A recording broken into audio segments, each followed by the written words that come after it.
Good morning, everyone. Steve Murray here with Insurance Agency Marketing Services. Thank you all for joining us. I know that the DOL may not be the most exciting topic, but it certainly is timely, and time is growing short. So thought it would be appropriate just for our kind of producer group to get in touch with you, kind of hopefully minimize confusion where we can and begin to move forward. So again, my name is Steve Murray, the Executive Vice President here at Insurance Agency Marketing Services. One of my jobs is to make sure that we've got all the training and information out there that you all need to be as effective as you can be and as compliant in this case as you can be.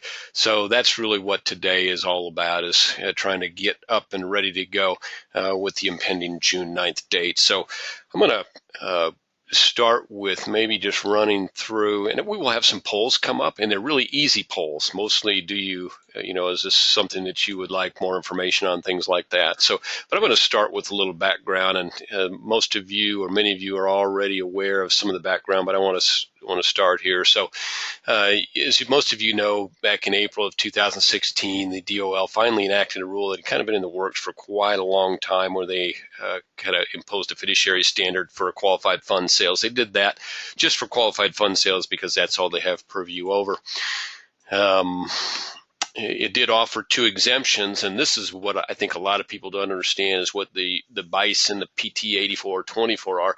Those are both exemptions to allow, because the DOL perceived that there are many products it would be beneficial to a client that currently pay commission. So they offered these two exemptions in order to earn commissions. So generally speaking, as you can see from that,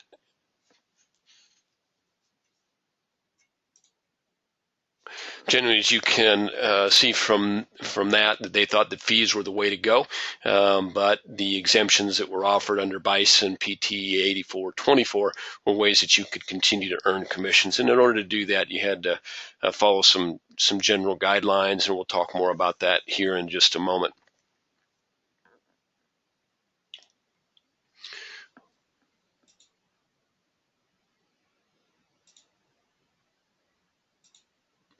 Okay, and the main key to that April 8th rule was that it imposed the idea of impartial conduct standards, so that you'd be providing advice in investors' best interest, charging no more than reasonable compensation, and avoiding misleading statements. I highlight that now because, as we'll see later, that becomes kind of an important part of what is going to be going on June 9th.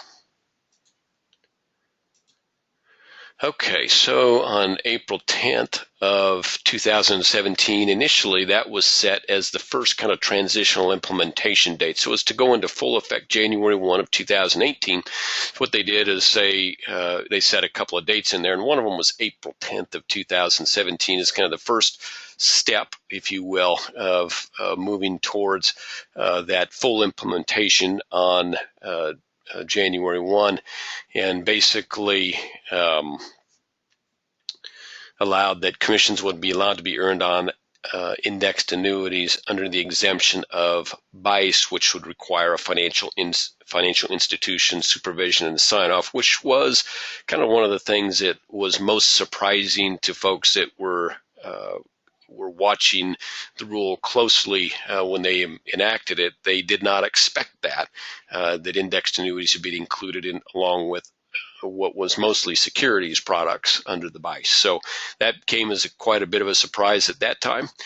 And when Mr. Trump got elected, there was some hope that the clock on that particular if not the whole rule on that particular thing, would get turned back a little bit. So as most of you may remember, on February 3rd, President Trump basically said to the Department of Labor that they needed to review the impact of the rule, review whether it restricted the ability of Americans to gain advice and information, and to a certain extent whether the benefits of the rule were outweighed by adverse legal and economic impact of the rule itself. So as you all may remember, at that time,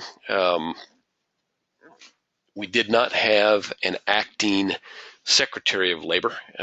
Costa had not yet been appointed. The initial gentleman, and I've forgotten his name, how early we forget or how soon we forget, but the initial potential appointee had withdrawn his name. Acosta was Trump's second appointee, and he had not yet been confirmed. As you all know, he has since been confirmed, but at the time with that February 3rd directive, there was no one currently heading up that department. So now let's move to April 7th. So on April 7th, which was about 3 days before the April 10th implementation date, they made a delay to June 9th of 2017. And so here we are coming up hot on June 9th. So let's talk a little bit about what that delay meant for all of us on June 9th. So it did maintain the fiduciary requirements for qualified funds transactions. So when we're working in the qualified funds marketplace with IRAs, 401ks, whatever, it did maintain anyone working in those particular marketplaces was going to be a fiduciary. And as a fiduciary, there was required adherence to what I mentioned earlier, the impartial conduct standards. So that the advice would be in the client's best interest, that they'd be charging no more than reasonable compensation, they would not be on the receiving end of misleading statements. The thing that it did a little bit differently during this delayed period here from June 9th until January 1st was it allowed compliance or allowed commissions to be paid to folks under either the PT 8424 or BICE. So in kind of this transitional phase, people call it BICE Light or DOL Light that's taking effect here on June 9th, it changed notably the means under which someone in the insurance realm could be in compliance with the rule, and to a certain extent kind of took us back a little bit to where the industry had, to a certain extent, hoped to be when the rule was implemented back in initially back in April of 2016. So complicated for sure. I don't know that anyone would say that they're a super expert on all the ins and outs of this at this time, except for maybe some lawyers and some lobbyists on the Hill, and maybe a few folks within the industry, and certainly some companies have some attorneys that fully understand everything inside and out. But the fact that it allowed compliance under the rule under these two things, when I first read the delay notice, that escaped me. And so it was only after I talked to a few folks that I finally got to understand better what was going on there. And so I think it's important for all of us to understand that. So we're going to talk a little bit about that. Obviously, when they announced that delay, they also said that they're going to go ahead and continue the evaluation. We'll talk a little bit more about that and what that could mean for the future here shortly. So June 9th, for transactions pertaining to qualified funds, as I mentioned earlier, the biggest issue is that you are a fiduciary. And so what does that really mean? Well, we're going to talk in more depth, and I'll get you some information that you might want to reference later, but let's go over really quickly what that means to be a fiduciary. So you're subject to impartial conduct standards, and we talked about that. I've mentioned 2 or 3 times now. As part of the rule, you have to disclose your duties to anyone in that qualified funds marketplace. You have to disclose your commissions to anyone in the qualified funds marketplace, and then you're required, and this is kind of in order to cover your backside, you are required to document the fulfillment of those duties and maintain that for 6 years. So some of that is very close to what the original rule said. In fact, all of that actually is very close, is exactly what the original rule said. But in effective June 9th, you got a couple paths that you can travel down to be in compliance. And so let's talk about those real quick. So the question is what exemption are you going to use? You're going to use the BIC or the 8424? And in reality, effectively, I believe that you could probably kind of choose which way you want to go, but practically you're going to end up going based on kind of the way that you do business. So let's talk about that for just a second. So if the exemption that you're going to travel under to continue to earn commissions, which is what happens, of course, when you sell annuities and when you sell other products also in the financial services industry, are either BIC or 8424. And if you go under BIC, generally what that means in practical application is that you're either employed by an established financial institution, and let's talk about that again. Let's make sure I remember those. So a currently established financial institution is a bank, an insurance company, a broker-dealer, or an RIA. And so if you're employed by, or the second bullet point, they're currently supervised by an established financial institution, likely you're going to travel for compliance under the BIC exemption. Or in the case of what is the case for most folks under that we work with on the annuity side that are not registered rep and not an RIA, and most of you, of course, are not employed by a bank or an insurance company, is likely you're going to travel under the 8424 exemption. And basically, when you're offering advice but not employed by those folks, that's kind of the exemption that you're going to use. So now the next question might be, well, what difference does that make to me? And I find this particular slide kind of appropriate because on the BIC side, and it's important, I guess, maybe to throw these two sides together and look at them. And I see we've got some questions popping up, and I'll take a break and we'll try and answer those in bunches as we go, and some of those may be answered by some of the rest of the presentation here. But so under BICE, you got full adherence to impartial conduct standards. You still have to maintain the fiduciary documentation. You are supervised, and to a certain extent, you have shared liability. So if you look at those two roads, you see one's got kind of two trails, and the other one only has one. The BIC would be, it's kind of you and someone else. In this case, that someone else would be the financial institution. Under 8424, and this is going to sound kind of rough, but again, you've still got the same adherence to impartial conduct standards that we talked about earlier.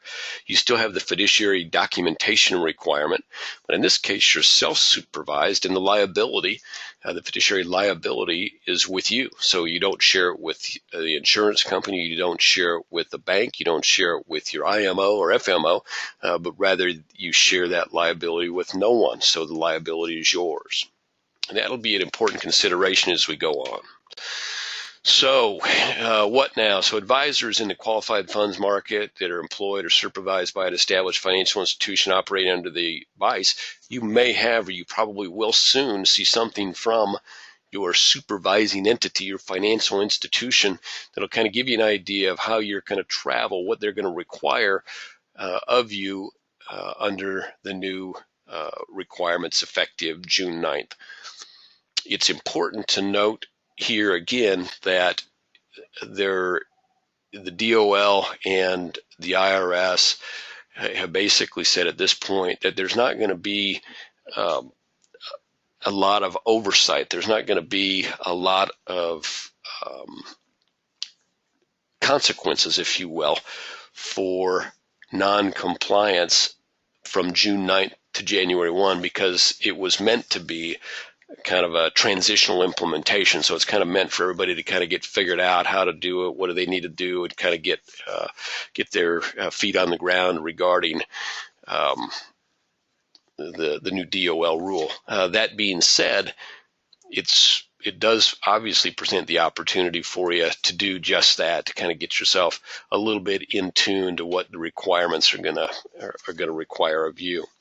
So for folks that do not have a supervising entity, which of course would include insurance only individuals, that are not employed or supervised by an established financial institution, you do have to acknowledge your status and your understanding of the requirement to carriers. And we'll talk about that in a minute because that's kind of important. You have to disclose your status as a fiduciary to the people that you do business with. And then you have to document your files appropriately and fully. And I say you have to.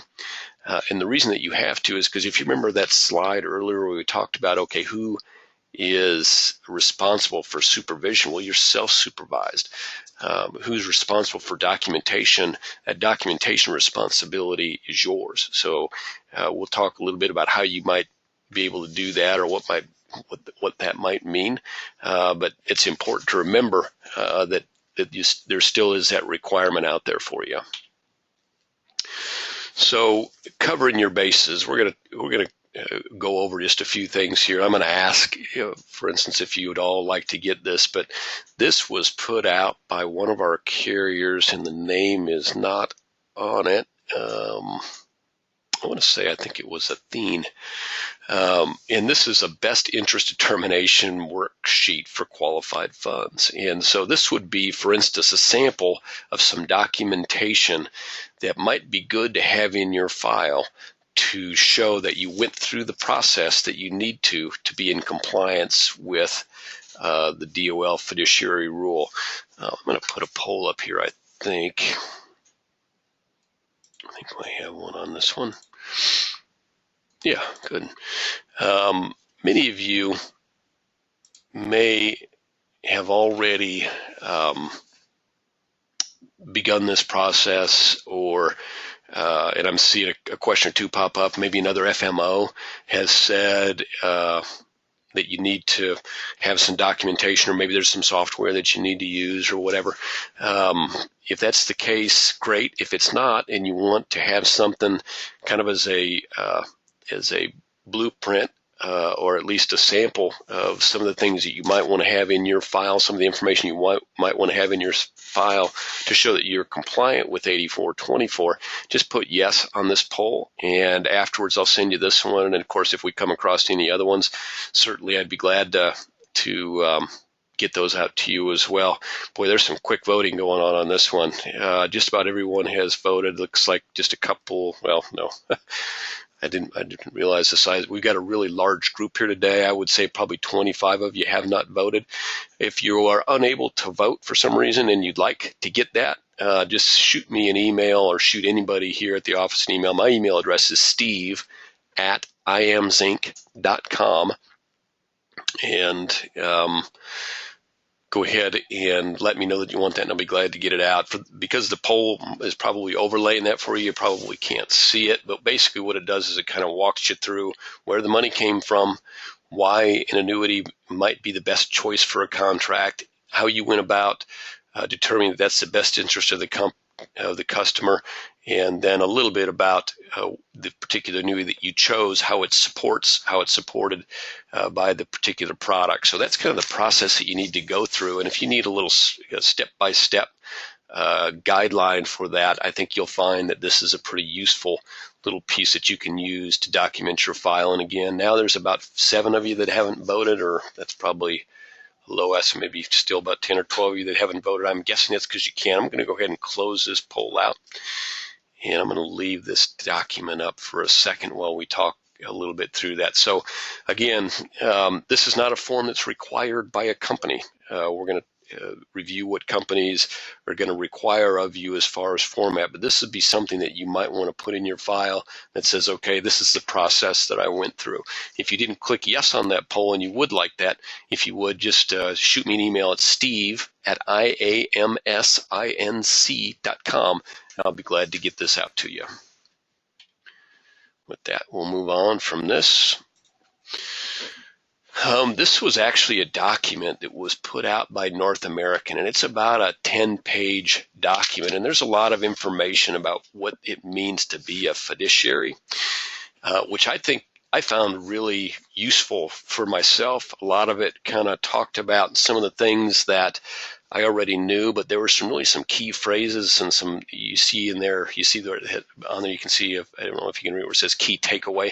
There's about 10 or 12 key takeaways that are in this document. I think North American really did a great job on putting this together, and if it might be something that you would find useful, this is just one. This is a screenshot of one of the pages, which is kind of describes the difference between best interest and suitability.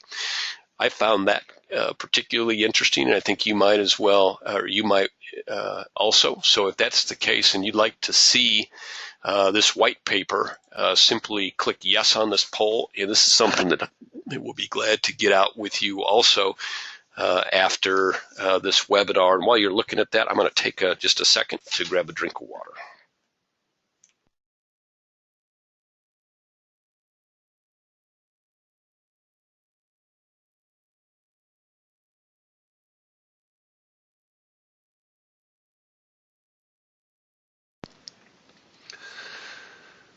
So again, I thank you all for being quick voters on that. This, as I mentioned, just a quick question popped up. Is this the whole document? Again, as I mentioned, this is like one of 8 pages in that document.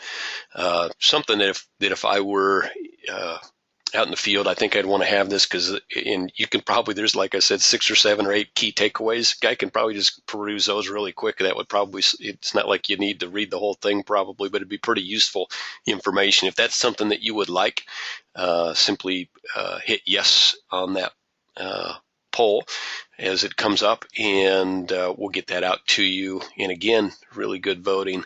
I'm guessing that those of you that have not voted probably are not able to. So again, shoot me an email if you'd like it, steve@iamsinc.com, and I'll get that out to you. Let's get moved on here. So many companies, because of the June 9th date and the requirements of the June 9th date, they're going to ask you in one form or another, one way or another, do you understand the rule? And based on that rule, are you willing to adhere to it? And if you're willing to adhere to it, how will you adhere to it? So whether you'll adhere to it as under the 8424 exemption or under the BIC exemption. If you are going to adhere to it under the BIC exemption, then they'll want to know who your financial institution would be. Most of you on here that are registered reps most likely are going to adhere to it under the BIC exemption. Most of you on here that are insurance-only folks are going to adhere to it under the 8424. In that case, you'll just check a box that you're 8424. The company will then, of course, know that you understand what it means to be in compliance, that you've documented your files appropriately. And remember, the company is not liable for that documentation. You are liable for that documentation. So you want to keep that in mind. And so watch for things like this. Some companies will amend your contract. And they'll send you an amendment that says that you understand it. Some folks will say, hey, whenever you send in an app on qualified funds, well, this is going to be a new required form that you'll need to complete and send back in with the application in order for them to proceed. Other companies will might send you an email that will say, hey, there's something new hitting on June 9th. If you agree, then you can keep your contract with us. If you disagree and you no longer want to adhere to this ruling, then let us know that. At that point, they'll probably cancel your contract. So I don't foresee that will happen in any instance. I'm guessing that you'll probably acknowledge how you're going to proceed. But these are some of the forms that you might see. And so sometimes there's some confusion. At least some of the things that I've seen is I've had some folks say that they're saying that I have to act under the BICE and they want me to name my financial institution. That is absolutely, at this point, that is absolutely not true. You can act under the 8424 or the BICE. As I mentioned early on, a lot of the folks that are either employed by a financial institution or they're supervised by one of the current financial institutions are going to proceed under BICE, and they're going to have a financial institution. They're going to put their name on that form. And again, the company's not going to require anything. As long as they know how you're moving forward, And if you're moving forward under BICE, who your financial institution are, that's all that they're going to need to know. And they'll come up with various ways for you to acknowledge that and let them know that. This is just one sample of one. So here is for a lot of folks, and I know that is not very easy to read, and this is just a sample of one, but this is what you may have heard is an 8424 type disclosure.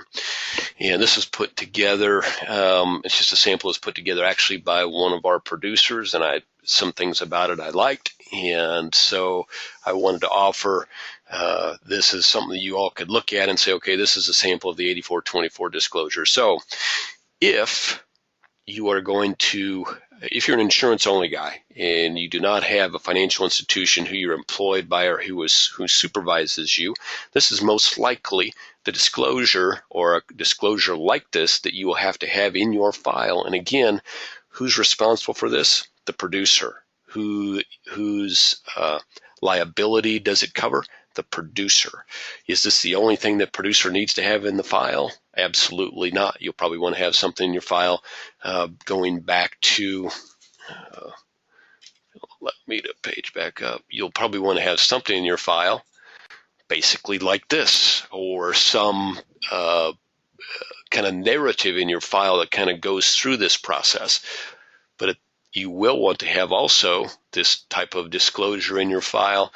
And basically what it does is it does what I talked about earlier, which is it talks a little bit about why there's a disclosure, and that it lets a client know that you're a fiduciary. It lets them know that you are commissioned, and that commission is, by your estimation, reasonable. It lets them know kind of your affiliations, and lets them know if any material conflicts that you might have. And then this goes into your file. And of course, this is employed whenever you're doing, whenever you're working with qualified funds, whether it be an IRA, 401k, any qualified funds that you might be working with. This is a disclosure that you want to have in your file. And you can see that this one is signed by you, and it's also signed by the client. Again, companies may, like we are, may make available to you samples of this disclosure, but this disclosure does not have a company name on it, because for the most part, companies are not requiring that this disclosure come back to them at all. This is a disclosure that goes in your file and is meant to cover your understanding of your liability. So what I'm going to do again is, as I mentioned, this is meant to be a sample. And if you all would like a copy of this sample, by all means, just check yes on this poll. And afterwards, after our webinar today, I will gladly get this. And you may have seen other sample disclosures as well.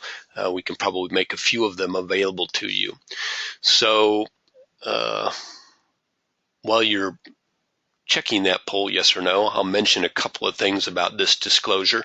So you will see disclosures and they'll have various things that they say on them, and some will say, this is basically across the top an exemption for me, and it's an exemption to receive commissions.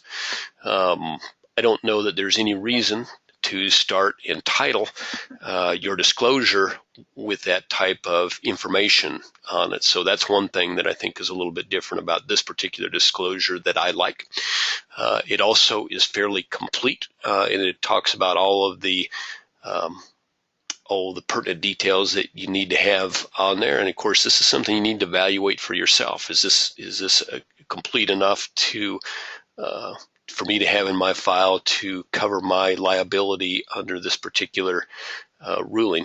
And so this is something you need to evaluate for yourself. And so I'm glad to send you samples of it. If you have any questions that you'd like to get answered along the way, you can certainly give us a call. We'll be glad to help you with any questions that you may have.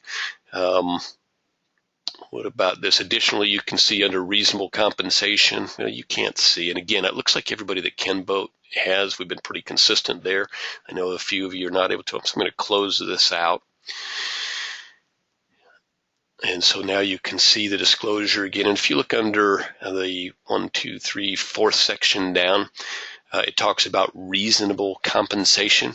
And if you read it, it says if you purchase a recommended product, the insurance company will pay the agency advisor commission of, and it lists the commission amount here of 7%. And in this case, it also talks about commissions earned after that in the 2nd and 3rd years. Any commissions that you earn for the sale will need to be disclosed on this disclosure. What I recommend that you do is that you create this for yourself, and that you have it so that it is editable, so that you can change that reasonable compensation amount depending on the product that you sell. The benefits of that is if you have a fill in the blank, which of course most of them that you look at, they have a fill in the blanks, and it may not show like what might come a 2nd or 3rd year. It may not give you trail option ability where you can say, hey, I earned 2% here and I'm going to earn another 50 basis points for as long as this, I think, needs to be an editable document. Additionally, once you've completed it and present it to the client, if it has all the information in there and is not a fill in the blank, then there's no question that the blank was filled in prior to the client signing that, which I think is a very good protection for you to have in your file. So there's a couple things that I like about that disclosure. It gives you some spots where it talks about the product recommendation. I think that we're about the 5th, 6th section down where it says material conflicts of interest. As time goes on, it may be that you'll need to leave a blank where you can fill in where there may have been some material conflicts of interest on there. We can talk about that at a later date also, but I think it would be good if that was something you could fill in, or if it was editable so that you could add that in before the client signed it. So there's some things I like, number one, about this particular disclosure, and I like the fact that you fill it in before your client signs it so there's no question that it was completed prior to signature. Okay, let's move on from that. I see there was a lot of interest in getting that. So let's talk about the disclosure of commissions, because it seems like when I talk to folks about the things that they need to disclose, this is an area that at least gives them pause for a moment. And so I think it's valuable to talk about commissions and that disclosure of commissions. And let's start with kind of the 2nd section there, which is things that your client does not likely understand about your pay. Most of them probably may or may not understand that you earn commission at all, but if they do, they probably don't understand that the commission that you earn in many cases is paid all up front for service that is expected of you over the life of the contract and beyond. Secondly, most people don't understand, for most of you out there, that the commission is all that you earn, so that you're not salaried, no one pays for your health insurance, blah, blah, blah. A lot of times people that earn commission, as you know, earn a salary plus commission. And a lot of times clients may not understand that this is the 100% of what you make in this particular area. So good to feather that out and let them know that, or good for you to understand, I think, at least from a client's view, from their perception, that they don't often know things like this. And so the fact that that could come out in conversations that you have with them leading up to the sale process or leading up to the sale itself, I think is good. It's good for them, of course, to keep in mind that commissions are not something that you can necessarily designate. In other words, particular product or particular product type really is going to fall within a range of commissions, and certainly commissions that you earn are set by the company. And that often I think it's important to help clients understand that all the commission is paid by the insurer and does not affect what goes in to the contract. So, for instance, if your client gives you $100,000, it's good for them to know that that $100,000, in the case of an insurance product, goes to work for them right away and is not deducted. Your commission is not deducted from the amount that goes in. So whatever they put in, and a lot of times, of course, there's bonus, and that bonus will be based on their full deposit.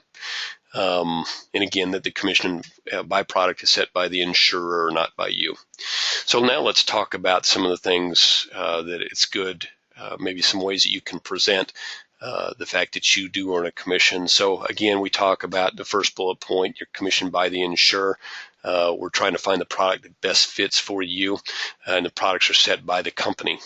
Second bullet point there, it's good to, a lot of people don't understand the difference between a captive agent and an independent agent. So I think it's good to talk about that with the client, so that you've chosen to be an insurance agent that's independent of company. And because you're not an employee, you work on their behalf.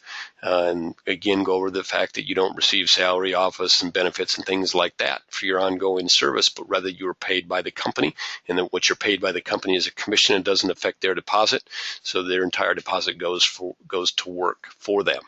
Another thing to talk about a little bit, because financial services folks are compensated differently. So financial services are generally paid for in two ways. Sometimes it's an annual fee, and sometimes that's between 1.5 and 3, and that's kind of an all-in where you're talking about not just the management fee that a guy might charge, but also the fees that might be charged on the different products that are chosen.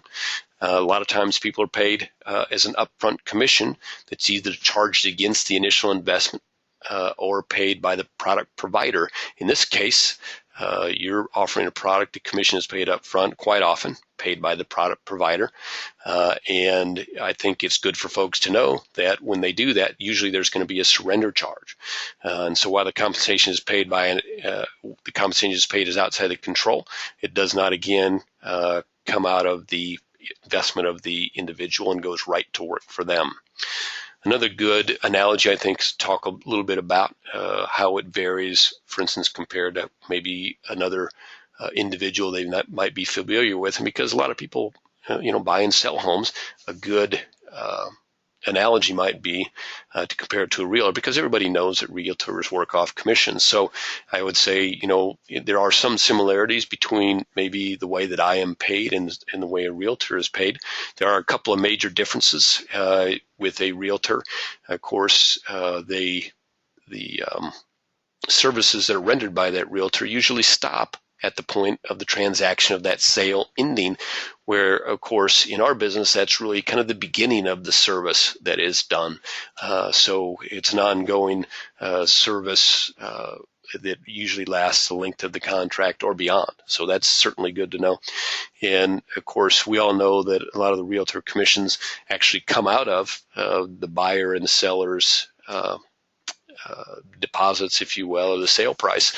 Of course, in this case, that's not the case. The commission is paid from the company. So these are just talking points. You folks may have thought about this already if you've had any exposure to what the rule is going to require of you, and you may have already thought about some of that. But if you think this is a document maybe that you would like to have just to kind of help you through that process a little bit, simply hit yes on that poll and we'll get it out to you.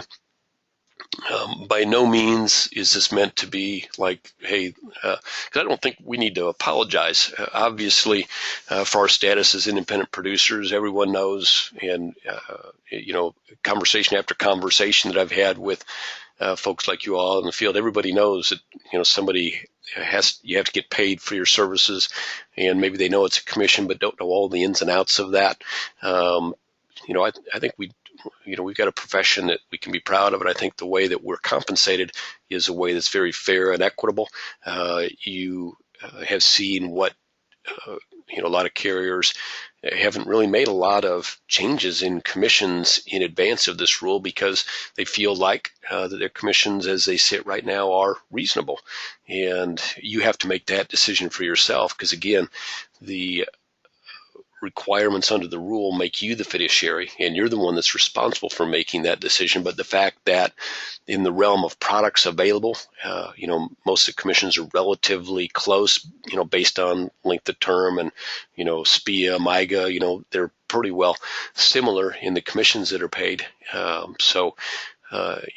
The fact that the companies are, I think, look to be relatively in agreement that we're kind of at reasonable commission levels.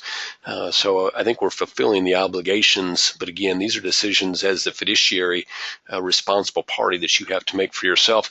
And I thought it might be useful for you to have some idea of some of the talking points. And I see most of you have voted on that poll, so that's great. I'm going to go ahead and close that one out. Let's move on a little bit from commission disclosure. What we have found kind of confusing or hard to keep track of in the process is keeping track with what companies are requiring what. And don't here concentrate on company by company what this document says. What we are trying to do here at IAMS is keep in front of our marketers and our annuity new business people some of the companies' announced processes. And this is truly a work in progress. We started on going through company by company on Friday and Thursday, and many of them had not yet announced and had not yet disclosed their processes. What you're going to need. Do they want? Is there going to be some kind of an acknowledgement, or are they going to do that by contract amendment? Do they have a sample 8424 that they'll send out to you? Do they need an acknowledgement signed with each application? Do they need the 8424 disclosure back? And then some notes. So we've tried to compile as much as we could. And this, what you see on the screen before you, I know for a fact, just looking at a couple of the things there, is not completely accurate as of the last hour or so. And it really is truly a work in progress, and you need to keep that in mind. But with that in mind, we've be glad to maybe here in a couple of days make that available to you as we get some of these things firmed up company by company. And then just know even then that it will be a work in progress, and would be what I would suggest is you keep in touch with your sales director here and find out what companies are requiring, and watch for their webinars and watch for information directly from them as well. But if you would like to have this particular document, be glad to make that available to you as well. Here we go. Again, I will disclaim again that this is not, I see a couple of things on there that I know are different as of the last hour than what is on that sheet. There's a lot of things on there that are to be determined. I am sure that there will be some companies that will change what they may have announced a week ago prior to June 9th based on what maybe some of the other companies are doing. So keep that in mind as well. Is there may be some changes. June 9th is not here yet. June 10th actually is not here yet. So there's going to be some definite changes to this. This is meant to give you kind of a little idea of how some carriers may be reacting in advance of June 9th. And please, by all means, check directly with your carrier. They've got all kinds of great resources out there. They've got webinars. They've got online materials available. They've developed little websites that you can go on, kind of DOL compliance websites that they can help you, or designed to help you understand and keep you up to date on what their requirements would be. So I'm going to close that one out. And we will get moved on here. So what's next? As I mentioned earlier, the next announced date of the compliance transition and regimen as of now is January 1, 2018. And as of now, January 1, 2018, you'll still be a fiduciary, just like you are effective June 9th when it comes to qualified funds. Might there be some announcements in between now and then? I would expect so. I would expect that we'll see some comment periods opened up by the DOL. We will see all kinds of back and forth that will go on within the industry. I saw something announced here just not more than 2 hours ago that the SEC is going to jump into the fray, and might two separate government agencies decide that maybe this is best done by one or the other. That wouldn't surprise me a bit as well. And is it more appropriate? And I see that question just came up. Is this only qualified funds? Yes, this just pertains currently to qualified funds. But is that in essence, at its core, maybe one of the reasons why maybe the DOL has been a little bit under fire on this, because it really doesn't make a lot of sense that you're a fiduciary under qualified funds but not under non-qualified funds. So I could see some changes there, and of course that can't be done through the Department of Labor because they have no authority. At least my understanding is they have no authority outside of the ERISA requirements. So there could be a lot of things happen. In the meantime, does it make sense for you to appropriately document your file? Is it required that you be in compliance? The answers to both of those questions are absolutely yes. So bottom line is, you got to stay tuned. You have to, we'll keep you informed. We're trying to, as much as we can, keep out the spin, the marketing spin from it, and just give you information that we think is helpful to you and information that you need to be in compliance. We think that's the right thing to do. I'm all good with marketing and the sales when appropriate, but this has to do with kind of a relatively serious compliance issue for you. So we're going to try and keep the spin out of it as much as we can. So that's my advice, would be to stay tuned and then do your best to sort out the marketing from the facts. And there's been a lot of marketing out there that has led to a lot of confusion. I feel like apologizing for that a little bit on behalf of our industry. But that being said, there's some things that you can control and some things that you can't. So got a lot of questions that are coming up here. So the first is from George, and George's question is, does he have to be securities licensed June 9th? So that was a question that was asked early on. Hopefully we've dispelled that question. That's one that I got quite a bit early on. I got the question, so I won't be able, or I got the statement really from a number of guys. So come June 9th, I really won't be able to work with qualified funds. That's absolutely not true. It's absolutely not true that you need to have a securities license to operate in the qualified funds market beginning June 9th. You are going to have to change your business a little bit. There's just not a lot of question about that, and you need to be prepared for that change a little bit. But is it going to be a major change? In some ways, yes. The fact that you've never operated as a fiduciary in that marketplace, if you're an insurance only guy, that's kind of a sea change.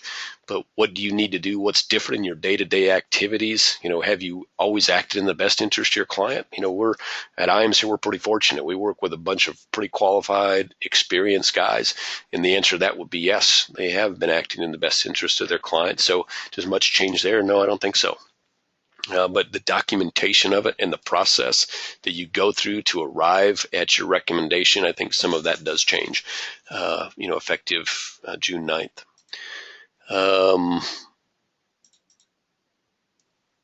Yes, we did record this event, and if you want it, you'll get an email after this event. And if you have any questions after the event, certainly you might run through the webinar again, but I would encourage you just to give us a call. But if you want a recording of this webinar, it will be offered, yes, after the event.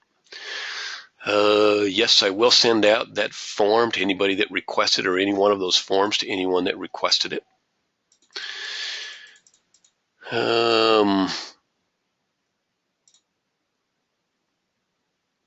Steve, can you address what we do with people adding to an existing qualified account? So This has been an area that I've seen a lot of confusion created because I know some companies have sent out information. They basically said that if you're adding funds to a qualified account, you're subject to the rules of June 9th, which is absolutely true. No doubt about it. And so they sent out correspondence and they've just let you know that. And they've said in that correspondence, quite often they've said that you'll need to let us know if you're acting under 8424 as an exemption, or if you're acting under BICE as an exemption. If you're acting under BICE as an exemption, we'll need the name of your financial institution. And so there'll be a form that most companies have where they'll ask you to send it. That will have to come in with additions to qualified accounts. Now, we all know that a lot of times clients make those additions and we never know about it until it's done. In that case, I'm guessing that you'll see a lot of correspondence from companies after the fact. Again, they'll want you to acknowledge whether that's 8424 exemption or whether that's a BICE exemption.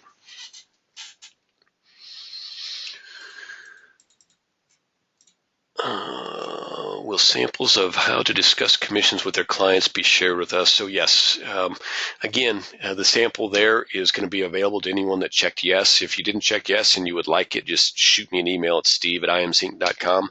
That was by no means meant to be exhaustive or being or they're just ideas, samples of some things, because this commission disclosure is very new to us. And so I think we have again, a lot to be proud of there, and certainly nothing to apologize for. But it doesn't hurt to help the clients on the framing up process.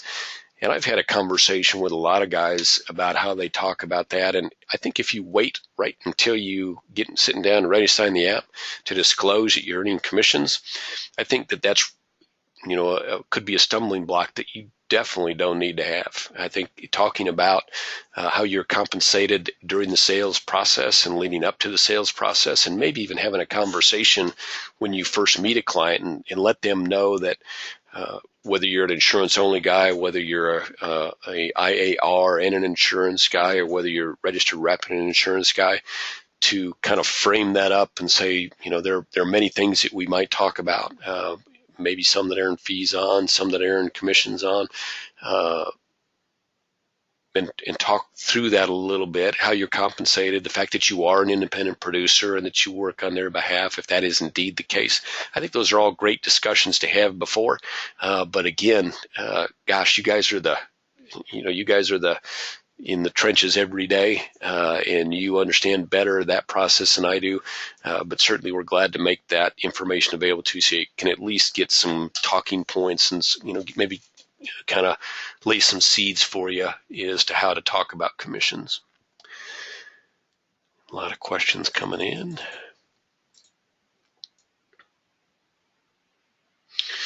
So,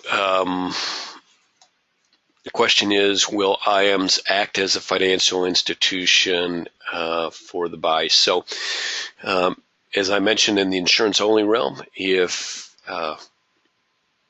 that's what your licenses are, you will probably work as an exemption using 8424. That does not require a financial institution.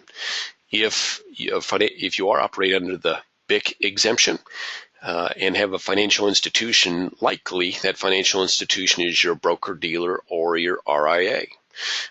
In that case, if you're using IAMS Wealth as your, and you're an IAR under that RIA, IAMS Wealth would act as your financial institution. Now, remember, this is all pre-January 1, 2018.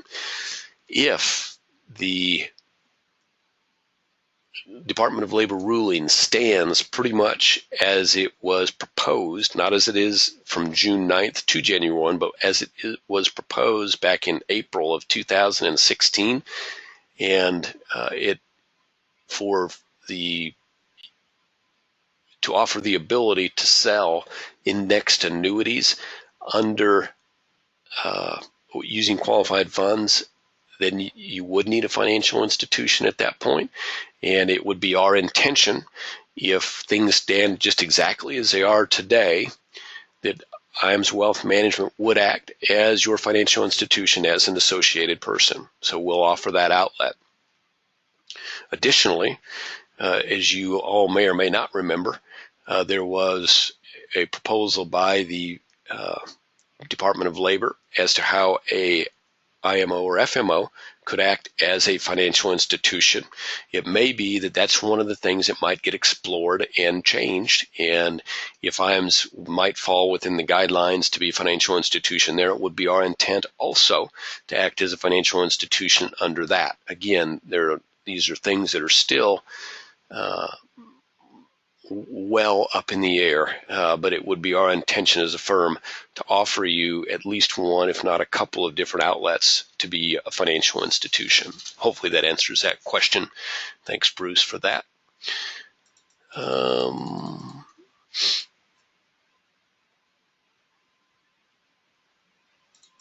sure I understand that one.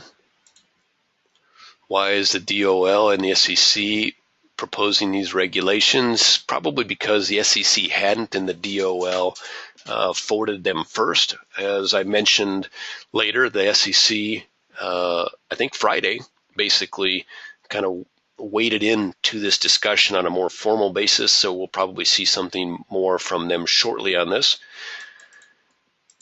Do insurance producer need to be securities licensed, Richard? No.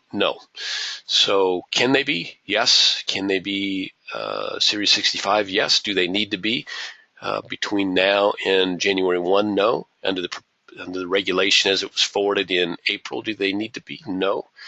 So bottom line is you do not need to be securities licensed to offer product. It may be that you'll need the outlet of a financial institution, and as I mentioned, it would be our intent, as far as what we know right now here at IAMS, to act as that financial institution for insurance-only producers. Now, that being said, might it make a lot of sense to be able to offer products other than insurance products? I think the answer to that question is a definite yes. And I say that because under your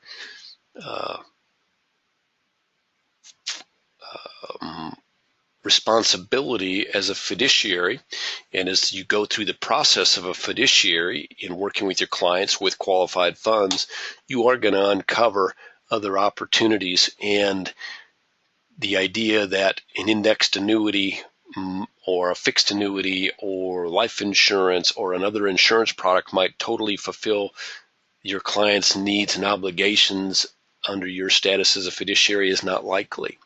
And so it may be that there'll be many more sales available to you that weren't currently available to you, and it may be too that sales that were available to you in the past may not be available to you in the future if you don't have the opportunity to offer products other than insurance products. So do I personally think it's a good guideline, a good guide? Might you want to look at being securities licensed going forward? If it's me answering that question as an opinion going forward, my answer would be an unequivocal yes. I think it would be a good idea. Okay. Will producers need to be licensed come 1/1/2018? Licensed, securities licensed, I would say, as things sit right now, the answer to that, as I just kind of went through, is a no. Do you have a transition BICE template? Actually, we do. I can get that out if you would like that. Certainly shoot me an email at steve@iamsinc.com. If you're giving investment advice under the DOL, won't the SEC or state regulators require you to have your Series 65 because of giving financial advice? So, boy, that's a deep question with a lot of opportunity for misunderstanding. So I'm going to be careful with that one, and I'm going to err on the side of safety for myself and say just a few things on that. So there have been some states that have said anytime that in a transaction does or may involve the sale of a security, that you're offering investment advice and you should be licensed to offer that advice. So that's one take. Does anything under the DOL influence that particularly? I would say the answer there is generally no. they're not saying that you need to be securities licensed in order to offer advice in the qualified funds market. They're just saying that if you are earning commissions and you are a fiduciary now, you need to take your game up a notch, if you will, is the type of advice that you offer and the type of licenses that you have in your quiver. So that's a really general answer, but I really think in a forum of this size, I'm concerned about misunderstanding. So if you want to talk about that on a one-on-one basis, I would certainly encourage you maybe to give us a call. Does E&O coverage expand to cover fiduciary definition? That's a very good question. Again, when you're acting as an insurance-only producer, you have E&O coverage. It covers you for that. When you're acting as a registered representative, you have coverage that covers you for that advice. When you're acting as an RIA, you have coverage that covers you for that advice. I will say that in our conversations with our compliance folks under our registered investment advisory and with our E&O carrier, there right now is not coverage currently available in the marketplace where they have fully reviewed and understand that liability. And will you see some coverages being put forward? Yes, as we've talked about early on, the compliance with the rule and the liability regarding the rule is not, we're in a transitional time frame here, and so I do believe you'll see more information from E&O carriers regarding likely an increase in your E&O coverage cost based on this new requirement, or this new status, I should say.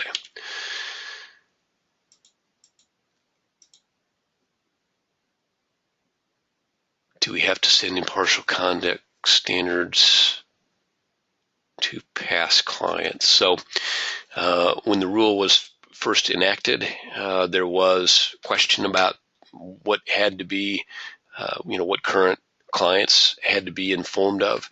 I'm not ready to comment on that at this point for a couple of reasons, mostly because I think there's still confusion in the marketplace about what needs to be communicated to present clients prior to June 9th. I do know that companies are sending information out regarding additional funds into existing IRA and other qualified funds accounts that basically, let you know that you do need to communicate your duties as a fiduciary, which include your impartial conduct standards under the new regulation.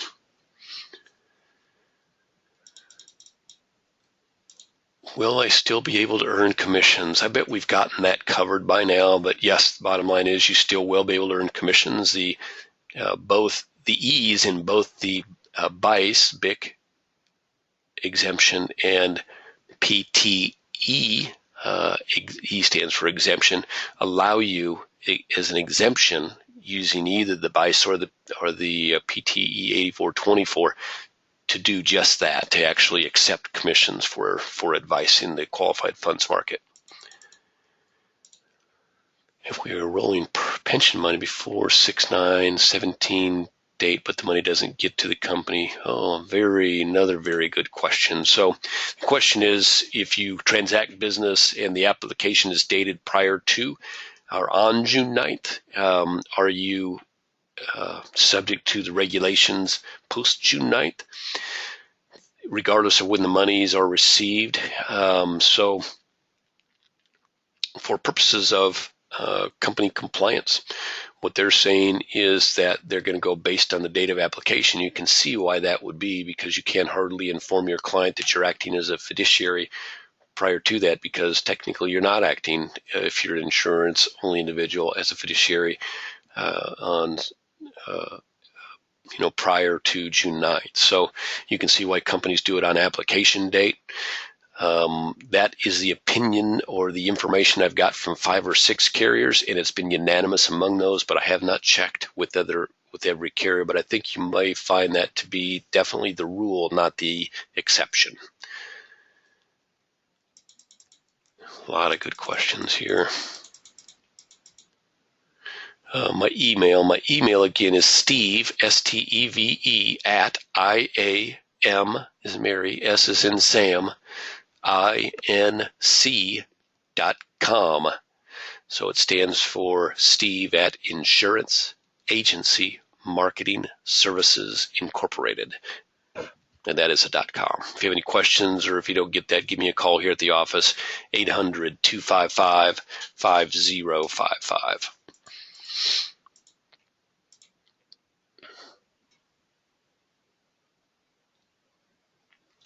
A couple other questions that I think we've probably answered.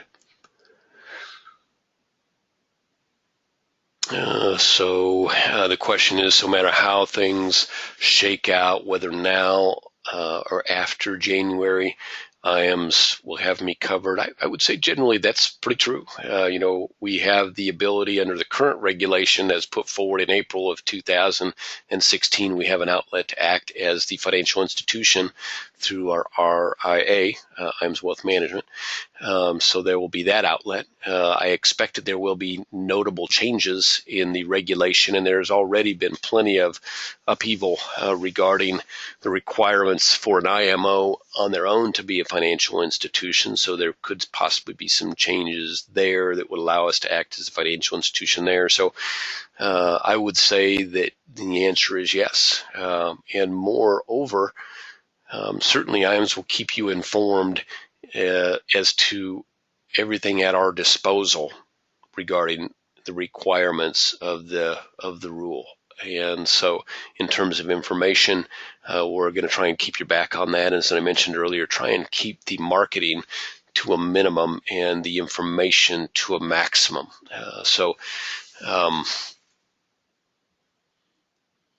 Now the next question.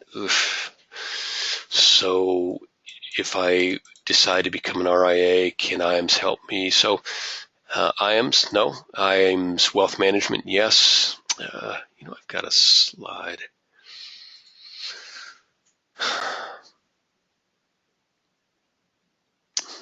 So IAMS Wealth Management, I can kind of disregard the picture there, regard it if you want, but there's a lot of ways that IAMS Wealth Management can help you. But can we assist in by helping you in terms of giving you some help with training to get your Series 65? Yes. So if you have interest in that, certainly just check yes on that poll, and I'll be glad to have a little packet of information about IAMS Wealth Management, about the process for becoming an IIR sent out to you. The process certainly takes time, but the disclosure of how that process works is pretty easy. We can get through that with you pretty quickly. And while you're looking at that poll, so again, I said my 800 number too quickly. It's 800-255-5055. I should have that on every slide. I apologize that I do not. Ask for any sales director. They're all up to speed, and they can answer any questions that you have. Our new business folks are slowly but surely getting up to speed and able to answer questions that you have as well. And we're glad to help in any way that we can. So if you have interest in IAMS Wealth Management, you just simply want more information, getting that packet out is handy. If you're currently already an IAR or an RIA and you want to learn more about IAMS Wealth Management and how we can help you in that regard, simply check yes on that poll, and I'm going to close that out. I got some more questions here. So will sales of fixed annuities and qualified plans be covered by the DOL rule? I think we've answered that, Alan. Hopefully, if not, you'll give me a call. As it sits right now, under the transitional rules that are going to take effect June 9th, they'll be governed for insurance-only folks under 8424, most likely. Under registered reps and IARs, likely they'll be covered and governed under the BICE exemption. In either case, you need to document your file and keep information. If it's covered under the BICE, you'll also need to get that information to your financial institution. For most of you out there that are acting in an insurance-only capacity, there is not a need to have a financial institution sign on your behalf? Oh, here's a good question. So a number of FMOs have said that there is need, or that you need a software program to be in compliance with 8424. That is not the case. You do not need to have a program to tell you compliance or not compliance. Might it be helpful? Certainly. IAMS is reviewing 3 or 4 of them. There are 3 or 4 that are highly applicable and might be useful to you, and we're looking at some of those options. We want to allow the process to age a little bit before we come out with what we think is likely a solution that is going to be the easiest and most helpful and do the best job of covering your compliance with the rule, and whether we'll make it available at our cost or not. Certainly, we'd love to if we can get it reasonable and we see there's enough people that have interest in it. We're going to employ technology in the coming weeks and months at a much higher rate. EAP may become something that you'll want to consider more closely. Certainly, if they include a DOL compliance piece going forward, I think that's something that you'll want to consider going forward. Companies at some point, I'm guessing that if the rule stays in place as is, that after January, many companies probably will look at requesting or requiring e-application. So something to think about in the future. But yes, technology and software programs more and more are going to become certainly part of the process. So how is an annuity going to operate in an advisory account, and how would the fee be taken out without causing a taxable distribution? Boy, who asked that question? I got to know. Richard, that's a very good question. So what he's asking there, and it goes back to having a full understanding of what's going on here. So the exemptions that are out there, exemptions to receive commissions, and so if you're selling a fixed indexed annuity or a variable annuity or an MIGA or a SPIA, 99.9 times out of 100 right now, that's a commissionable transaction, so requires an exemption.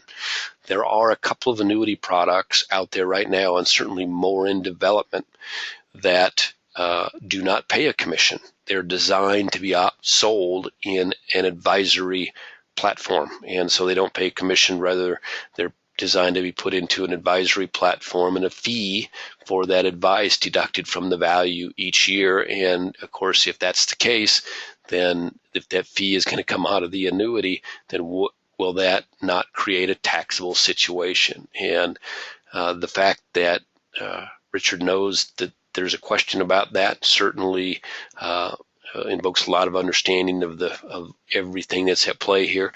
The fact that companies have not yet come fully to terms with how that is going to work, I think also is telling, in that there's still a lot to be understood and learned about this rule and how it's going to affect business and what types of products are going to be sold.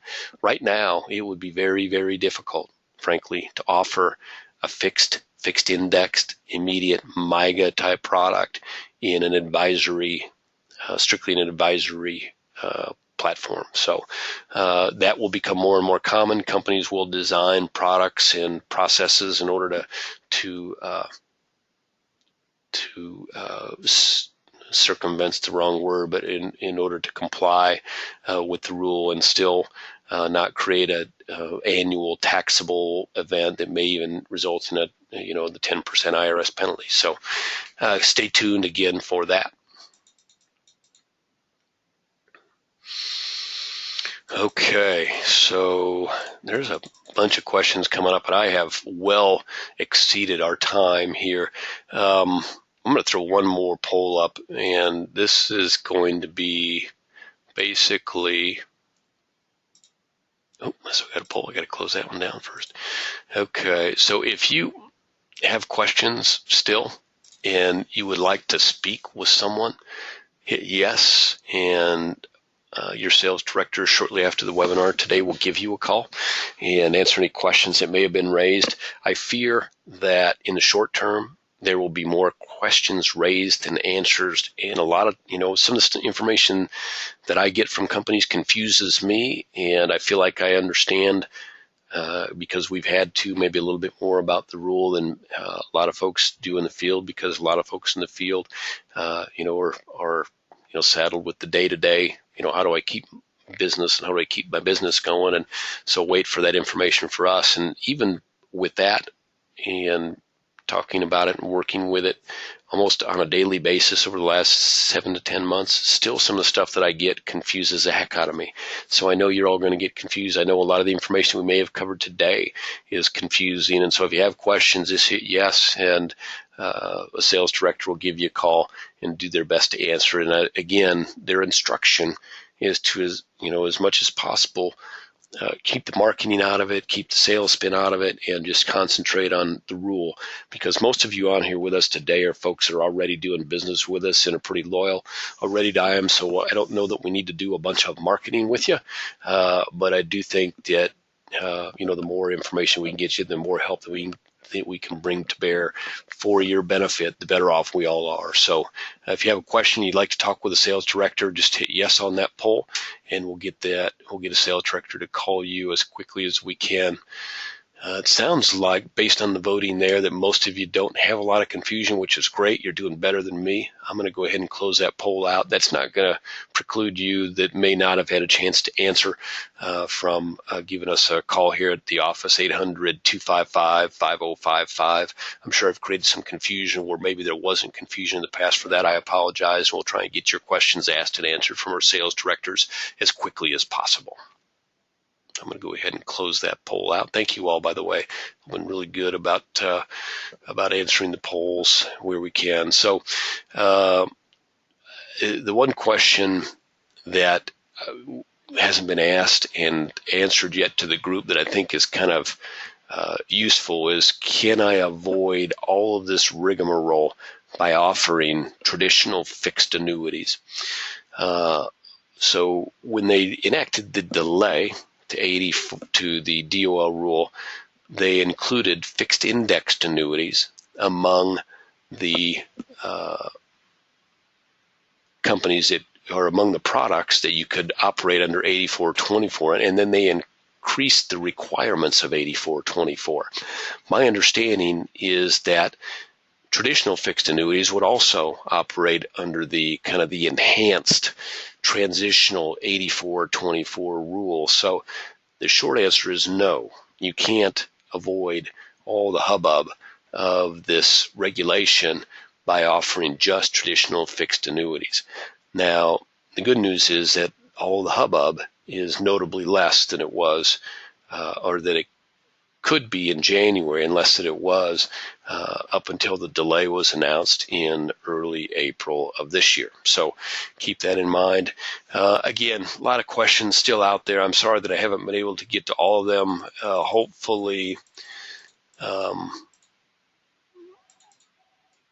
Hopefully I've answered many of them. And for those of you that we haven't answered, let's do it on a one-on-one basis. If you have any questions or need anything, give me a call here at the office. Again, while I've been closing out, I've been looking to see if there's any questions that I think need to be answered. The last one, the toughest of all, is what is considered reasonable compensation. That's a tough one. The fact that most companies are keeping compensations on their products relatively the same as they were before probably leads one to believe that maybe they considered compensations currently reasonable. But again, it's not them who hold the responsibility for determining that under 8424 or under BICE. It's the producer, you in the field under 8424, and you in your financial institution under BICE. So please keep that in mind. And again, thank you all for joining us today.